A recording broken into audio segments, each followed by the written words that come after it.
Hmm.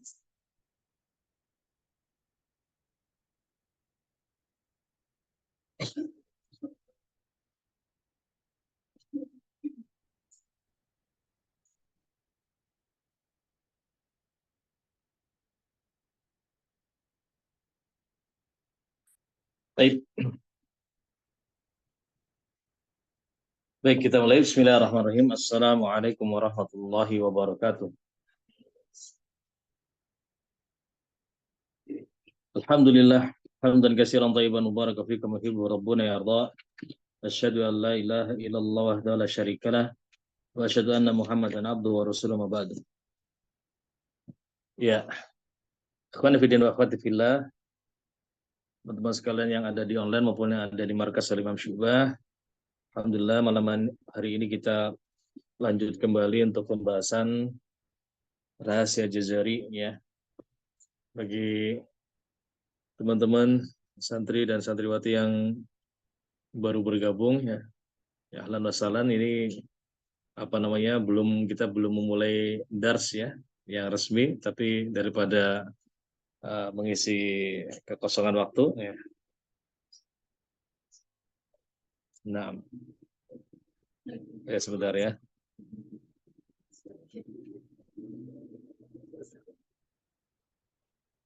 Sebentar ya.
Baik, Afan, kita lanjut lagi.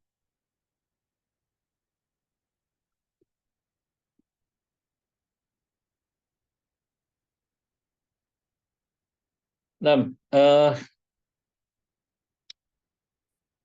kita masuk ke bab yang baru ya, di bait yang ke-44 dari syarah Muqaddimah Jazari ini. Ya. Oke. Jadi bab ini diberikan judul, dan yang memberi judul bukan An-Nadhim rahimahullah taala ya. Jadi seluruh judul dari Muqaddimah ya, kemudian bab tajwid, kalau kemarin bab ar-ra'at, sekarang bab lamat, ini bukan An-Nadhim yang memberikan judulnya. Bismillah. Tetapi adalah ulama-ulama setelahnya, diantara putra dari Al-Imam Ibnu Jazari itu sendiri. Ya, makanya kita akan dapati beberapa cetakan dari syarah Muqaddimah Jazari ini berbeda dalam pemberian judulnya. Ya, karena memang itu bukan judul, bukan pemberian dari Al-Imam Ibnu Jazari rahimahullah ta'ala. Ya, dan yang menjadi uniknya, dalam satu judul ini ada berapa bait? Bab lamat ini satu bait. Cuma ada satu bait saja. Satu bait di bait 44 yang diberi judul apa? Babul lamat. Nah, oke. Jadi kenapa bisa ya? Kenapa bisa satu bab satu bait ya? Apa faedah yang bisa kita ambil sebelum kita masuk pembahasan ya? Karena ingat bahwasanya eh, sambil berusaha ya, di antara tujuan utama kita belajar Muqaddimah Jazari ini, ilmu tajwid ini apa tujuannya? Apa tujuannya? Nah, nah ya, jadi kalau misalkan kita jawab supaya kita bisa membaca Al-Quran dengan baik dan benar kan gitu kan. Ya nggak ada masalah, itu tujuan yang baik. Supaya kita bisa apa namanya memperindah bacaan Al-Quran kita. Nah, ini kurang tepat ya. Karena belajar tajwid itu tidak berpengaruh pada baik pada apa namanya bacaan Al-Quran kita. Kalau kepengen baik bacaan Al-Quran kita ya talaki wal musyafahah. Ya. Tidak ada cara lain selain dengan talaki wal musyafahah. Nah, ya, di antara tujuan utama yang saya kenapa saya menulis buku ini ya, supaya seorang ketika belajar setiap baitnya, setiap babnya itu muncul pengagungan terhadap Allah Subhanahu wa taala. Bertambah keimanan kita, ya.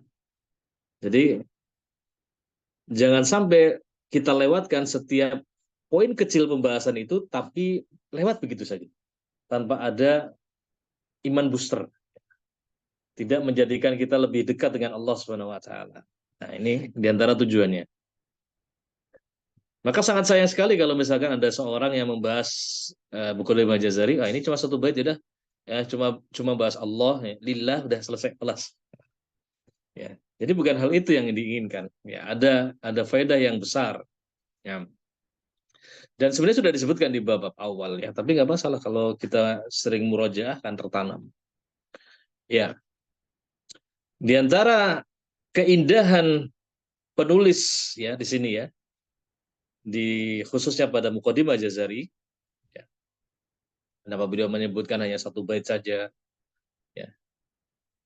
Beliau ini adalah seorang ulama yang memberikan kunci-kunci ilmu. Ya. Jadi beliau menunjukkan jalan.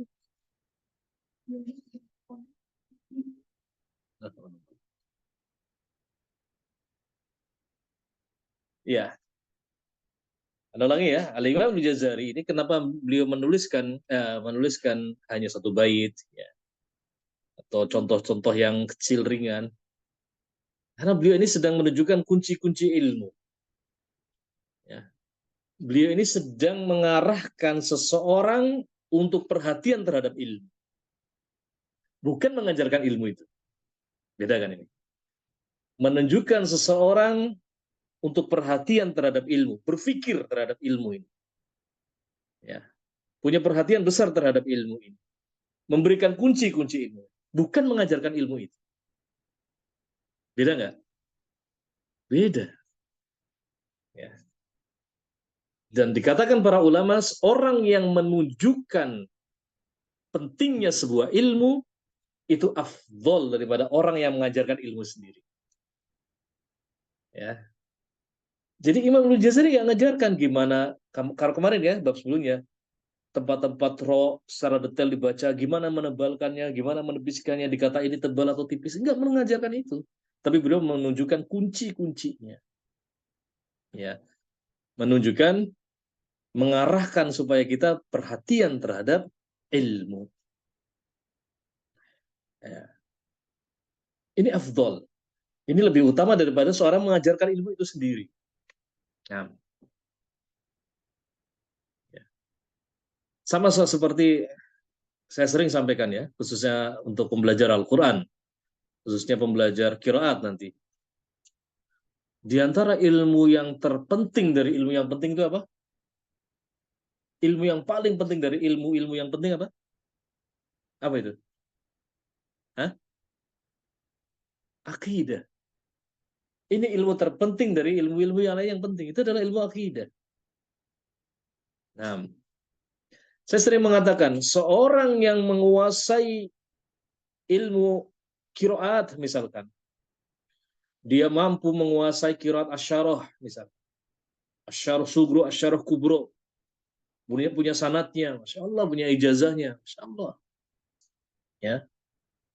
Tetapi dia tidak menguasai ilmu akidah, ibarat bangunan yang tinggi, tetapi fondasinya rapuh. Kira-kira apa yang terjadi? Runtuh. Ada masalah sedikit goyah. Ada masalah sedikit runtuh dia. Ada nggak yang seperti itu? Banyak. Banyak sekali terjadi. Dan saya baru menyadari setelah sekian lama, ya, saya mempelajari akidah. Sekian lama, bertahun-tahun awal dulu kita menuntut ilmu, akidah, akidah, akidah, akidah. Nggak ada yang lain selain akidah. Belum terasa. Waktu kita belajar belum terasa. Fungsi dari akidah secara prakteknya itu belum terasa. Nah, sekian lama kemudian beralih menjadi fokus kita belajar khusus di ilmu Al-Quran, qiraat, tajwid, ulumul Quran, ya, baru terasa. Baru terasa. Setiap ilmu yang tidak memiliki dasar ilmu akidah, kacau, rusak. Ya, ya diantaranya banyak teman-teman kita yang para mujas Indonesia ini kan ada semacam perkumpulan gitu ya, orang-orang yang sudah memiliki ijazah atau sudah bisa memberikan ijazah itu kan kita tergabung dalam perkumpulan ini. Ya kelihatan sekali ketika ada muskilah, ada masalah, itu betapa subhanallah terlihat sekali bahwasanya orang ini memiliki akidah yang lurus, akidah yang benar atau tidak itu sangat kelihatan sekali. Jadi hilang kemuliaan dia, dia sudah punya ijazah kiroat ini, kiroat itu, bahkan asyarah, tetapi dia nggak punya ilmu akidah, sia-sia. Nah, ini memberikan kunci bahwasanya akidah itu penting. Tapi saya tidak mengajarkan akidah di situ. Maka orang yang mendapatkan kunci seperti ini, hendaknya dia segera mempelajari akidah. Kan gitu. Saya tidak mengajarkan akidah itu bagaimana, poin-poinnya bagaimana. Tapi saya menunjukkan, ya, bahwasanya akidah itu penting. Ya. Ibarat apa tadi? Kita menguasai asyarah kubro misalkan, tetapi dia tidak memiliki ilmu akidah, hancur sudah. Sangat mudah untuk binasa. Terus bagaimana akidah itu? Nah, seterusnya. Nah, ini apa namanya? Barulah tahap berikutnya. Nah, itu menunjukkan ilmu supaya kita berpikir ya. Ah, masa sih sepenting itu kan? Kan gitu. Nanti kita akan dapati.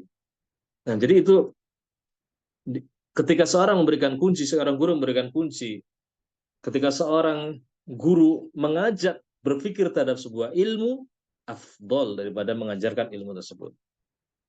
Nah, karena disitulah seorang sedang memberikan jalan hidayah. Nah, ya inilah yang dilakukan oleh Al-Imam Al-Ghazali. Ya, bahkan di mukodimahnya semoga masih ingat. Beliau hanya menunjukkan isyarat ilmu yang wajib dikuasai oleh pembelajar Al-Quran. Nah, masih ingat nggak nih? Ya, apa itu? Hah? Baitnya apa? Itu wajibun alaihi muhattamu qabla syuru'i awalan an ya'lamu. Apalah? Apa saja itu? Makharijul hurufi wa sifati liyalfidhu bi awsahil lughati. Terus hariri tajwidi wal mawaqifi wa malladhi rusima fil masahifi. Nah, itu kunci. Dan Imam Ibnu Jazari mengajak supaya kita berpikir mengarahkan perhatiannya. Wajibun alaihi muhattamu. Wajib. Ya, sebelum kalian memulai mempelajari Al-Quran, terlebih nanti akan mengajarkannya. Itu kan kunci. Beliau nggak mengajarkan secara detail apa tentang poin-poin yang disebutkan. Tapi kunci. Ada sifatul huruf, ada makharijul huruf, ada sifatul huruf, sifat huruf, ada yang arido, ada yang lazimah, ada yang ada tingkatannya, ada timbangannya dan seterusnya. Kemudian apa lagi? Liyalfidhu bi afsahil lughati. Maksudnya apa? Supaya kita juga belajar bahasa Arab. Di Muqaddimah Jazari ada belajar bahasa Arab? Enggak ada. Tetapi Imam Ghazali sudah ngasih isyarat. Liyalfidhu bi afsahil lughati. Supaya kita bisa mengucapkan bahasa yang paling afsah di sisi bahasa Arab. Bagaimana kita tahu afsahnya bahasa Arab? Kecuali dengan mempelajari bahasa Arab. Nah, liyalfidhu bi afsahil lughati. Nah, seterusnya ada berapa poin ya di situ? Ada 7 atau 8 poin ya. Nah, mungkin kalau digali lagi didetailkan Mas lagi. Ya, liyal fi muharrir tajwidi wal mawaqifi ilmu waqaf wal ibtida. Waqaf wal ibtida. Di situ masih terkandung lagi ilmu tentang adul ai, ilmu fawasil. Ini yang belum tahu ilmu-ilmu ini, insya Allah nanti akan dipelajari. Ya. Ilmu fawasil, ilmu adul ai. Nah, Wamalladhi rusima fil masahifi. Rusima fil masahifi. Rusima. Rasem mushaf. Ada rasemnya, ada dhobetnya. Apa itu rasem? Bagaimana pembagiannya? Apa pentingnya belajar rasem? Kenapa Imam Al-Jazari menyebutkan itu penting? Itu wajib. Nah, gitu. Itu wajib belajar. Belajar rasem itu wajib. Itu menunjukkan bahwa kita harus berpikir, kok wajib ya? Rasem kan tinggal dibaca doang. Kan gitu. Nah, nanti ada pembahasannya. Betapa nanti dengan ilmu rosem itu kita akan menambah kekaguman terhadap Allah Subhanahu wa taala. Nanti kan kita lihat. Ya, contoh. Nah, wa malladzi rusima fil masahifi. Kenapa dengan bentuk masahif dengan bentuk jamak? Bukan mushaf. Ya. Itu menunjukkan bahwa saya mushaf ditulis tidak cuma satu. Mushaf Utsmani ditulis berapa? Ada berapa? Ada 7 menurut Imam Al-Jazari. Ya. Tetapi yang sahih ada berapa? Hah? Ada? Sebutin aja. Mushaf Imam, Mushaf Madinah, Mushaf Mekah, Mushaf Basrah, Mushaf Syam, Mushaf Kufah. Ada 6. Ini menunjukkan apa kalau kita sudah tahu seperti ini? Nah, berarti wajib kita belajar kiroat. Wajib kita belajar riwayat. Wajib kita belajar qori. Wajib kita belajar aujuh. Banyak nggak? Banyak. Insya Allah nanti kita akan belajar itu semua. Ya, padahal dikatakan it wajibun alaihimu muhattamu qabla syuru'i awalan an ya'lam. Ya. Nah, itulah kehebatan Al-Imam Al-Jazari. Dia nggak ngajarin bagaimana rosem satu persatu, nggak. Dia nggak melajari bagaimana wakaf tidak satu persatu, nggak. Tapi Al-Imam Al-Jazari menunjukkan kunci-kunci ilmu, menunjukkan supaya apa namanya seorang perhatian terhadap ilmu tersebut. Nah, di sini bab al-lamat ini, beliau hanya menunjukkan kuncinya, ya. Kalau beliau hanya menunjukkan kuncinya. Nah, supaya apa? Mengajak supaya kita berpikir. Kasih satu bab, tapi cuma satu bait. Nggak mungkin kalau nggak penting kan gitu ya bahasanya. Nggak mungkin kalau nggak penting. Tergantung bagaimana kita bisa berpikir tentang kunci ilmu ini. Ini mau dibawa kemana nih? Kan gitu. Qala An-Nadim rahimahullahu taala di bait yang ke-44 ya. Wa fakhimil lama min ismillahi. Ini kalau apa namanya? Kalau secara letter luck dia kurang tepat ya. Untuk ditebalkan tapi pada lafaz Allah Bismillah ya. Maksudnya adalah ketika berdiri sendiri Allah kan gitu. 6. An fathin au dhammin ka Abdullahi. Oke, cuma itu aja. Tebalkan huruf lam pada lafzul jalalah Allah kalau sebelumnya ada lafaz berharokat fathah atau huruf yang berharokat dhammah. Kelas. Ya. Kalau orang yang hanya belajar sendiri baca ya sudah. Oh iya, Allah kalau sebelumnya dhammah Abdullahi. Allah berarti tebal. Bullahi. Kalau sebelumnya fathah kalau di contoh ini ya. Qul inni umirtu an a'budallaha. A'budallaha. Maka itu dibaca tebal. Selain itu berarti mafhum mukhalafahnya dibaca tipis. Selain sebelumnya berharokat doma, sebelum berharokat kasrah, maka kebalikan yang terbaliknya, kebalikan dari yang pemahaman ini yang tadi, maka dia dibaca tipis. Contoh alhamdulillahi. Udah seperti itu saja. Kalau kita belajar secara tekstual. Nah, kayak di sini kami tuliskan rahasia bab lamat ini ya di halaman berikutnya ya. Oke. Ini rahasia yang ke-22 ya. Nah, yang pertama kali terfikirkan pada kita bab lamat, macam-macam lam di dalam Al-Qur'an itu ada berapa sih? Ada apa saja? Yang mengajak berpikir seperti itu. Oke. Di sini kita sebutkan, di antara faedah tersembunyi pada bab ini, kita harus mengenal ada jenis-jenis huruf lam di dalam Al-Quran. Nah, kalau berdasarkan hurufnya saja, secara hakikinya, ya, secara hakikatnya, itu ada huruf lam yang dia merupakan huruf hijaiyah asliyah. Apa ini hijaiyah asliyah? Nah, kalau yang dari awal nyimak, insya Allah, ya. Huruf hijaiyah terbagi berapa? Bagi dua. Apa? Asli dan far'i. Nah, tapi sebelumnya masih ada lagi ya. Nah, tapi di konteks ini ada huruf hijaiyah yang asli dan far'i. Ya. Asli itu induknya, far'i itu turunannya. Ya, far'i itu turunannya. Nah, ada berapa huruf hijaiyah far'i? 8, Masya Allah. Baik. Oke. Dan huruf hijaiyah lam yang di sini, ya lam yang disebutkan di sini adalah hijaiyah yang asli. Ya. Lam yang merupakan dia bangun dari sebuah kata tersebut. Ya bukan tambahan. Memang asli di situ. Dan lam yang cara pengucapannya sesuai dengan sifat-sifat dari huruf lam itu sendiri. Ya. Sifat huruf lam apa saja? Satu, jahar. Dua, tawasud. Tiga, istifal. Empat, iftitah. Lima, idlah. Kemudian enam, inkhiraf. Ya, inkhiraf. Nah, itu sifat aslinya huruf lam ya kayak gitu.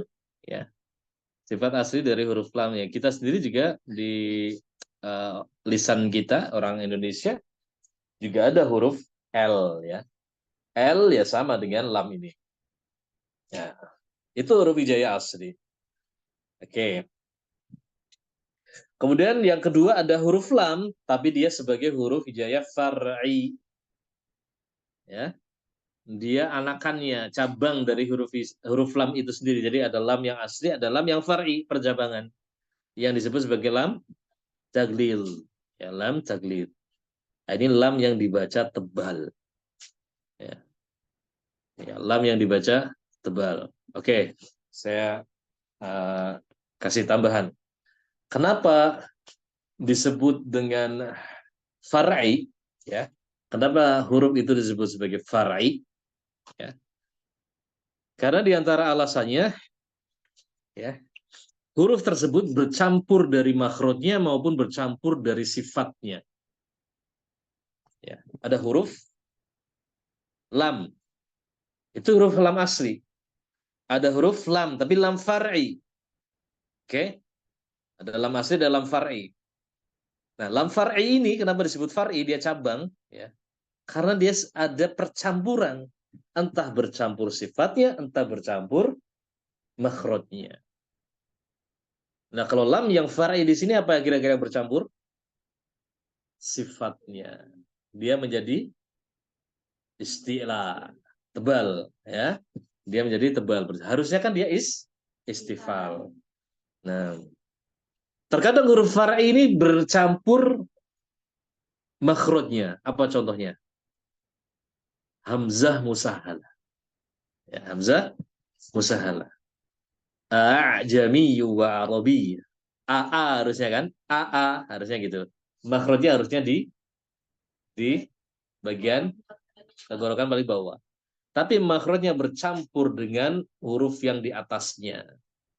Bisa bercampur dengan huruf mad, alif, bisa bercampur dengan huruf h, a, a, a, a. Nah, itu makhrajnya bercampur. Ya. Nah, itu kenapa dia disebut sebagai huruf far'i. Nah, Zai Ishmam, ihdinas ziratal mustaqim misalkan. Apa yang bercampur? Iya, apa yang bercampur? Sifatnya. Ya. Antara so dengan zai. Makhrajnya sama enggak? Sama. Tidak. Nah, makhrajnya dekat, ya. Antara apa yang tidak sama? Sin, zai, sod sama. Makhrajnya sama, tetapi yang berbeda adalah sifatnya. Itu bercampur. Ya. Oke ya, jadi dikatakan dia huruf far'i karena ada percampuran, entah itu dari makhrajnya, entah itu dari sifatnya, atau dari keduanya. Atau dari keduanya. Ya, ya nanti akan dipelajari ya, insya Allah. Taib ya, kita udah dapat dua jenis lam. Ya, satu lam hijayah asli, yang dua huruf lam sebagai hijayah far'i. Nah, kalau lam tadlid atau lam yang huruf far'i, apakah ada di riwayat Hafs? Riwayat Hafs ada nggak? Ada. Ya, ini yang sedang dibahas oleh An-Nadim. Ketika lafzul jalalah Allah dibaca tebal, Allah bukan Allah. Asalnya Allah kan?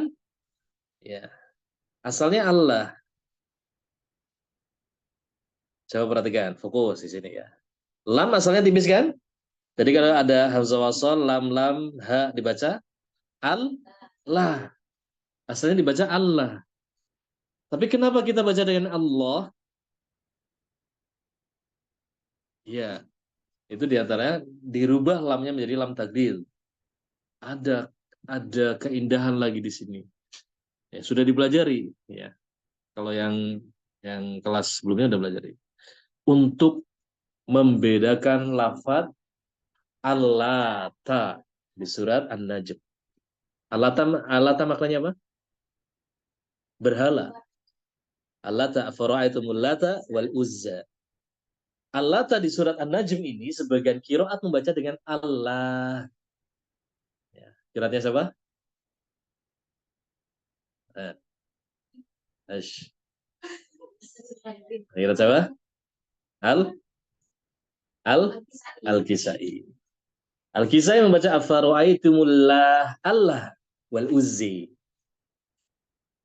Jadi lafaz Allah yang bermakna Rob itu dibedakan, diagungkan, dimuliakan dengan cara apa?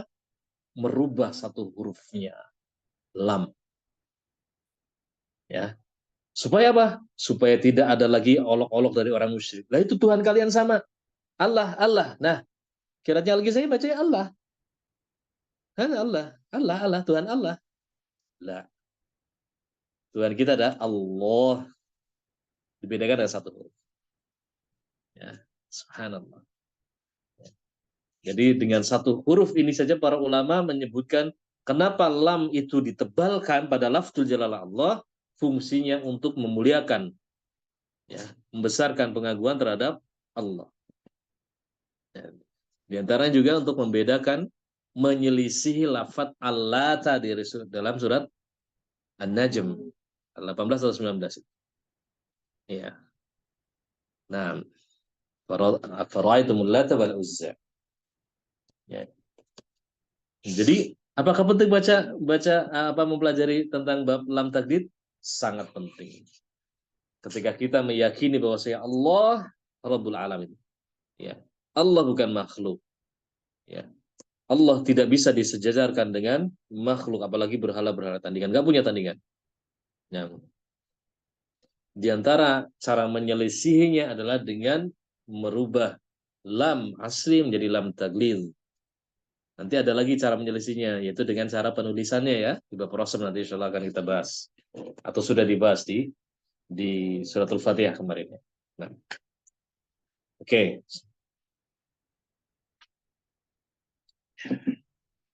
Nah, dan kemudian ya, di halaman yang 139 ya. Lam taglid ini muncul pada sebagian kiraatnya Ahlul Madinah. Yaitu kiraatnya riwayat Warsh.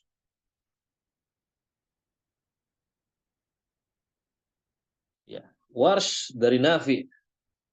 Ini kiraatnya Ahlul Madinah. Itu kalau lam bertemu, sebelum lam yang bertemu dengan huruf to, huruf zo, huruf sod ya. Ya, misalkan pada tolaba itu membaca dengan toloba dengan lam taglid. Islahiha dibaca islahiha. Ya. Wassalah menjadi wassaloh. Apalagi? La yuzlamun menjadi la yuzlamun. Ini berpengaruh dengan apa ini? Bukan dengan makna, tapi dengan lahjah, logat. Ini disebabkan karena logat. Ora popo, bukan ora papa. Nah, ya, itu berkaitan dengan logat. Apa faedah yang bisa kita ambil? Ternyata logat di antara umat-umatnya Nabi SAW kan kaumnya banyak ya. Dari kabilah-kabilah banyak sekali. Di antara umatnya Nabi SAW ternyata ada yang terbiasa ngomongnya kayak gitu. Tahu nggak? Ya kayak orang Jawa lah. Orang Jawa kan bilangnya o gitu. Onopo toh? Gitu. Kalau orang yang atau orang Sumatera juga ada ya. Orang Jambi juga ya. Nah, gitu. Ada apo ya. Kemano kan gitu. Kan gitu. Ya, sebagian umat Nabi SAW terbiasa seperti itu, membaca lam dengan lam taklid. Ini hikmah bahwasanya Nabi SAW diberikan Al-Qur'annya satu, tapi cara bacanya berbeda. Cara bacanya banyak, disesuaikan dengan kemudahan dari umatnya. Selama itu disahkan, datang dari Allah, diajarkan oleh Jibril alaihissalam, sah, maka kiroat itu sah, boleh dibaca. Bukan kiroat yang nyeleneh, tetapi memang kiroat yang mutawatir. Nah, yang sampai kepada Nabi SAW dan boleh dibaca untuk tilawah, boleh dibaca untuk sholat. 6. Ya. Toloba, ya, dibaca toloba dengan lam taglil. Islahiha, islahiha. 6. As-surah, as-surah. Nah, oke ya.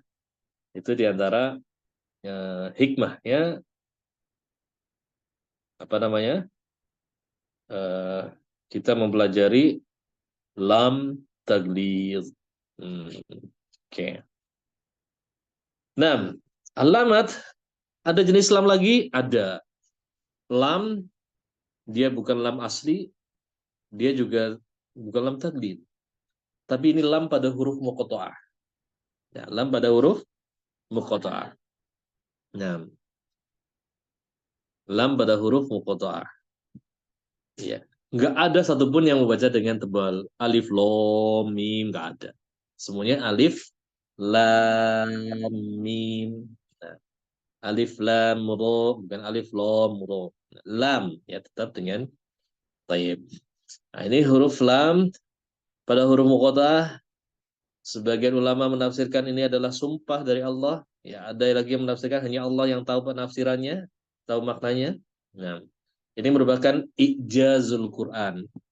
Di antara tanda-tanda kebesaran Al-Quran. Ya, yang orang Arab itu terbiasa dengan huruf-huruf tersebut, tetapi mereka tidak akan mampu mendatangkan surat yang semisal dengannya, bahkan ayat yang semisal dengannya itu nggak bisa. Alif lam mim, alif lam ro, alif lam mim ro. Nah, ini huruf muqatta'ah. Lam pada huruf muqatta'ah. Oke. Baik, kemudian yang keempat, ya. Jenis lam yang ada di dalam Al-Qur'an yang kita dapati itu lam yang mahdzufah. Lam yang terhapus dari penulisan rosem. Lam yang terhapus dari penulisan rosemnya. Oke. Nah, kapan itu terjadi? Ya, lam itu dihapus ya. Biasanya gini, ada lam yang jejer, lam bertemu dengan lam. Lam bertemu dengan lam. Itu semuanya ditulis. Kalau lam ketemu lam itu tertulis semuanya huruf lamnya. Hanya pada 5 keadaan ketika lam ini terhapus. Keadaan itu pada kata apa? Satu, kata al-lail. Al-lailu. Lamnya ditulis berapa? Satu. Bukan alif, lam, lam, ya, lam. Tapi alif, lam, ya, lam. Al-lail. Tuh. Keadaan yang lain pada apa? Al-lai. Al-lai. Itu juga sama. Ditulis dengan satu lam. allati, allati, tulis satu lam.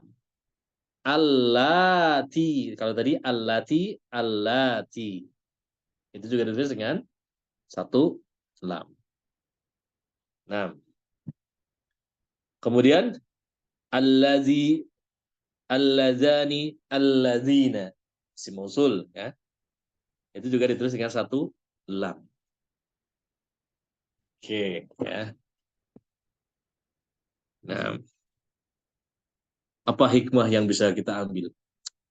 Apa sih pentingnya? Al-lail ditulis satu lam, harusnya dua lam. Apa pentingnya? Hmm?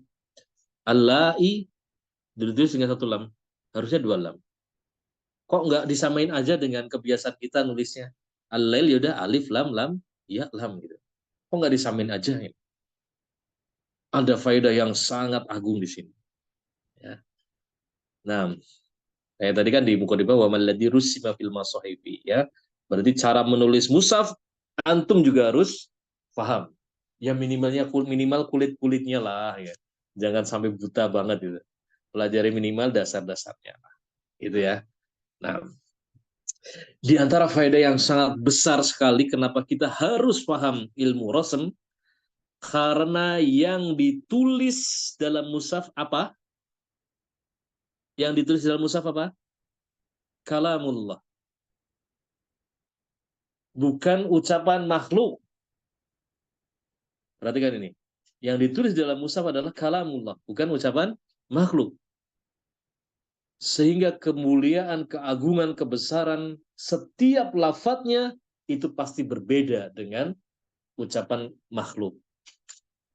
Dan karena berbeda, nulisnya pun punya kaidah tersendiri, punya pembeda. Nah, nah, ya disitulah kita bisa mendatangkan.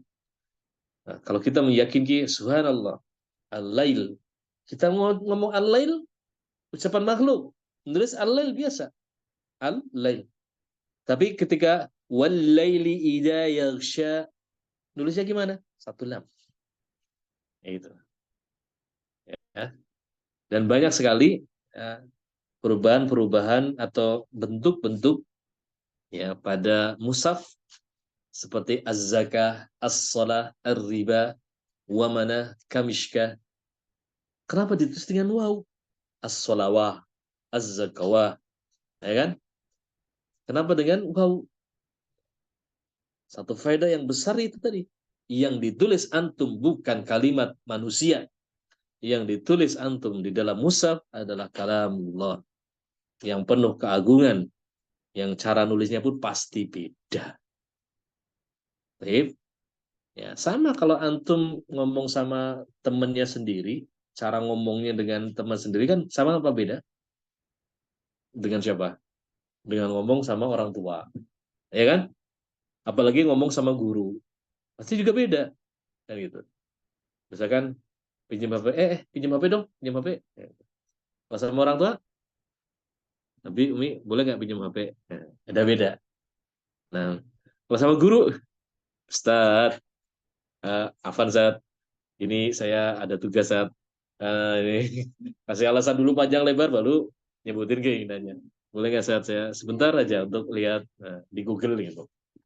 Nah, itu beda. Itu aja makhluk ya dengan sesama makhluk, apalagi ini dengan Allah Subhanahu wa taala. Pasti akan banyak sekali pembedanya di situ yang semuanya merujuk pada pengagungan kita terhadap Allah Subhanahu wa taala.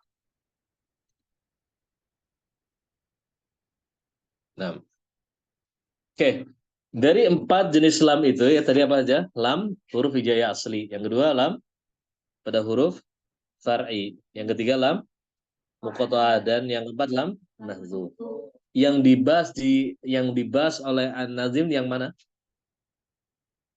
Yang mana? Iya, yang satu dan yang kedua. Yang ke satu ketika tipis lillahi ya. Yang kedua lam taglid ketika tebal. Abdullah. Nah, ya. Rasulullah. Nah, tayyib ya. Jadi itu isyarat.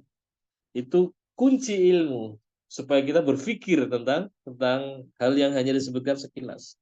Tapi kalau mau digali luar biasa, banyak sekali. Nah, baik. Itu intinya. Sementara berikutnya di halaman berikutnya ini tambahan aja. Tambahan ya. Ya nanti juga akan berpengaruh dalam ilmu-ilmu yang berikutnya. Tambahannya apa? Kalau kita lihat huruf lam berdasarkan ilmu nahwu, ya, ilmu bahasa Arab, ya. Ada banyak sebenarnya, ini hanya kita ambil sekilas-sekilas sampelnya, spill-spill dikit lah. Ada yang kita belajar di sini ilmu tajwid ya, bukan ilmu nahwu. Contoh, lam yang dia ini pembagian huruf lam ya berdasarkan ilmu nahwu.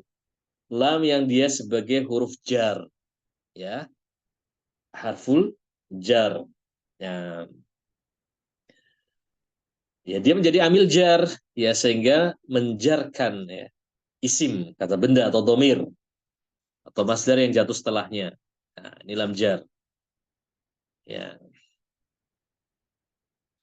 tapi dari sisi maknanya banyak lam jar ini. Kadang kalau secara umumnya dia dibaca dengan li kan.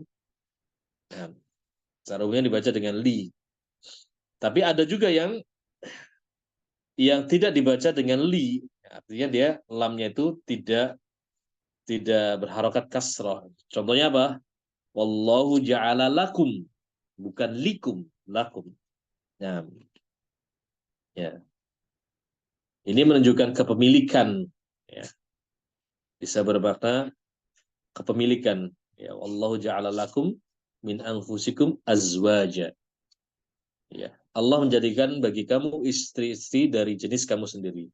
Ya, istri bukan milik suami secara mutlak, secara hakikat. Ya. Karena istri manusia, ya milik Allah. Tapi ini kepemilikan suami, ya ini hanya ya mirip lah. Ya. Jadi istri itu milik suami, itu bukan kepemilikan yang mutlak. Maksudnya seperti itu. Ini lamjar.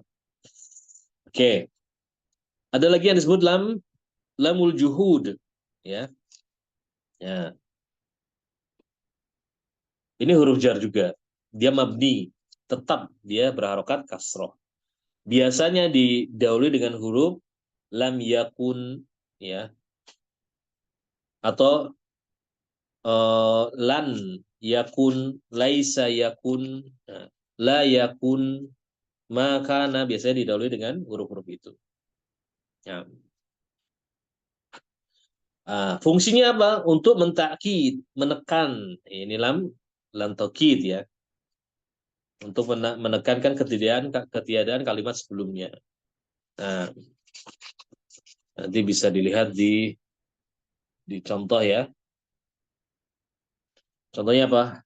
Wa ma kana Allahu liyu'adzibahum wa anta fihim. Nah, kata liyu'adzibahum ya, itu penekanan dan Allah sekali-kali tidak akan mengazab mereka. Ya, menekankan, takkid. Nah, ada lam ta'lil ya. Ada yang ketiga bentuknya adalah lam ta'lil. Ini disebut juga dengan lam kai. Ya. Ya, sebut lam kai karena kalimat setelahnya menjadi sebab atas hasilnya. Ya, contohnya apa? Wa anzalna ilaika dzikra litubayyina linnas. Ya. Dan kami menunjukkan kepadamu ya, kami turunkan kepadamu Al-Qur'an maksudnya agar apa? Litubayyina ya. Agar kamu Al-Qur'an itu menerangkan pada umat manusia. Nah, itu lam ta'lil. Kemudian ada lam amr. Nah, ini nanti akan dipelajari detail itu Fathul Atfal. Nah, berarti kan kita sudah ancang-ancang di ini. Ya. Lamu amr. Ini masuk pada fi'il mudhari dan menjazmkan. Dia bermakna perintah hendaklah. Ya. Dia diawali dengan summa, waw atau fa. Ya. Fal yastajibu li wal yu'minu. Ya. Itu lamnya lam sukun. Itu disebut lamu amr. Ya. Summal yaqdu. Ya. Lam sukunnya itu disebut lam amr. Bisa juga summa liyaqdu. Nah, tapi pada riwayat kita dibaca dengan sukun. summal yaqdu. Nah, dalam ibtida, dalam qasam ini hampir sama ya. Dia permulaan awal kalimat ya. Coba bedanya kalau lam qasam ini untuk sumpah. Kalau lam ibtida ya untuk permulaan kalimat. Atau dia menduduki pada kata yang memiliki permulaan kalimat. Nah, insya Allah nanti ini untuk yang angkatan reguler akan dibahas ya. Ada pembahasan nahwu dan sorof. Dan untuk nanti insya Allah di akhir akan ada balaghahnya insya Allah. Taib ya. Ya ada banyak jenis ya. Ada banyak jenis dari lam itu sendiri. Ada lam jawab. Nah, taib. Ya, karena kita tidak membahas tentang disiplin ilmu ini, mungkin nanti bisa dibaca sendiri, insya Allah. Baik, nah. Ya, jadi selesai nih pembahasan huruf bab lamat ya. Jadi kita bisa mengambil banyak faedah di sini ya. Di antaranya An-Nadhim di sini memberikan kunci ilmu, menunjukkan agar kita berpikir terhadap ilmu itu sendiri. Di antaranya kita bisa melihat pembagian huruf lam di dalam Al-Quran. Kita bisa melihat pembagian lam dari sisi ilmu nahwu. Ya. Dan kita bisa melihat fungsi lam taglid itu sendiri. Ya. Nah, jadi banyak sekali kalau misalkan kita bisa menguraikan lebih detail lagi, insya Allah pasti akan ada muncul faedah-faedah lagi yang lebih indah. Bismillahirrahmanirrahim ta'ala. Baik. Nah, karena berikutnya adalah bab yang baru tentang bab sifat idbaq dan istilah. Insya Allah kita akan bahas di pekan berikutnya. Bismillahirrahmanirrahim ta'ala. Nah, kita coba dulu. Nanti setelah ini kalau ada tanya jawab ya, baru kita akan bahas. Baik, untuk yang di online ya kita akhiri dulu dengan kafaratul majelis. Subhanallah wa bihamdik asyhadu an la ilaha illa anta astaghfiruka wa atubu ilaik. Assalamualaikum warahmatullahi wabarakatuh.